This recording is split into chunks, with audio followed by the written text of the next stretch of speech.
இந்த வீடியோவில் வந்து நம்ம ஒரு ராங்கான ஸ்டிச் பண்ணிடுறோம்னு வச்சுக்கோங்க.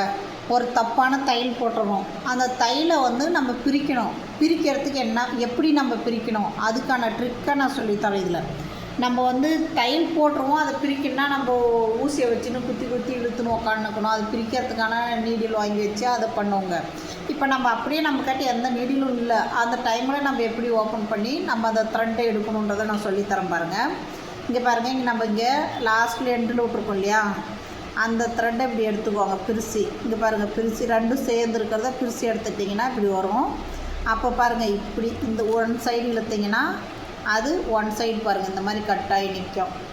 அதே மாதிரி அடுத்த நெக்ஸ்ட் சைடு அடுத்த பக்கம் பார்த்திங்கன்னா அந்த தையல் இருக்கும், அதை எடுத்திங்கன்னா நம்மளுக்கு ஈஸியாக வந்துடும். ஏன்னா அதை நம்ம கட் பண்ணிட்டோம் இல்லையா, அப்படி இழுத்து கட் பண்ணும் போது வந்துடும். இப்போ இதை நம்ம இழுக்கலாம், டைட்டாக அப்படி இழுத்தங்கன்னா நம்மளுக்கு இந்த த்ரெட்டு ஆட்டோமேட்டிக்காக அதே மாதிரி பிக்கும். அதே மாதிரி இந்த சைடு பார்த்திங்கன்னா நம்ம அந்த பிச்சு விட்ட த்ரெட்டு இங்கே இருக்கும், அதை எடுத்தால் இது அப்படியே சும்மா வரும் பாருங்கள் கஷ்டம் இல்லாத அப்படியே வரும். இப்போ இழுக்கிறப்ப டைட்டாக இருக்கும், ஏன்னா இந்த சைடு தையல் இருக்குது இல்லையா, அதையும் இழுத்துவிட்டு இப்போ இதை எடுத்திங்கன்னா இது பாருங்கள் ஈஸியாக வரும்.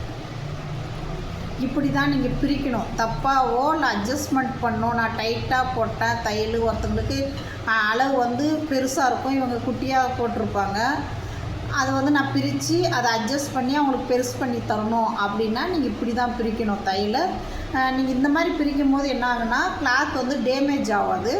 நம்மளுக்கு நம்ம அப்படியே வேறு மாதிரி இது பிடிச்சி இழுக்கும்போது, இல்லைன்னா இதை பிடிச்சி இப்படி இழுப்போம் இல்லைங்களா, துணியை பிரிக்கிறதுக்காக வேண்டி இழுப்போம், அப்படி இழுக்கும்போது துணி வந்து டேமேஜ் ஆகும்.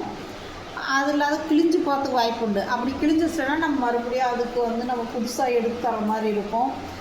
கஸ்டமருக்கு வந்து மனசு கஷ்டம் வரும். அதனால் நம்ம என்ன பண்ணால் இது மாதிரி பிரிச்சிங்கன்னா எந்த பிரச்சனையும் வராது. நம்ம அதனால் முடிஞ்ச அளவு இந்த மாதிரி பிரித்து கொடுங்க தையலை. நீங்கள் அந்த கட் பண்ணுறது இது பண்ணுறதெல்லாம் பண்ணாதீங்க. கட் பண்ணுறது, பிடிச்சி இழுக்கிறது, அந்த த்ரெட்டுங்களை வந்து நீடில் போட்டு இழுக்கிறது, அப்படி இழுக்கும் போது என்னாகுன்னா கிளாத்தினுடைய த்ரெட்டும் சேர்ந்து வரும். அப்படி வரப்போ என்னாகும், கிளாத்து டேமேஜ் ஆகும், அந்த இடத்துல ஹோல்ஸ் வரும். அதனால் இதெல்லாம் வரக்கூடாதுன்னா நம்ம கையில் பிரித்து எடுக்கிறது தான் கரெக்டு. நீங்கள் இந்த மாதிரி குறை வரும்போது பிரித்து எடுங்க.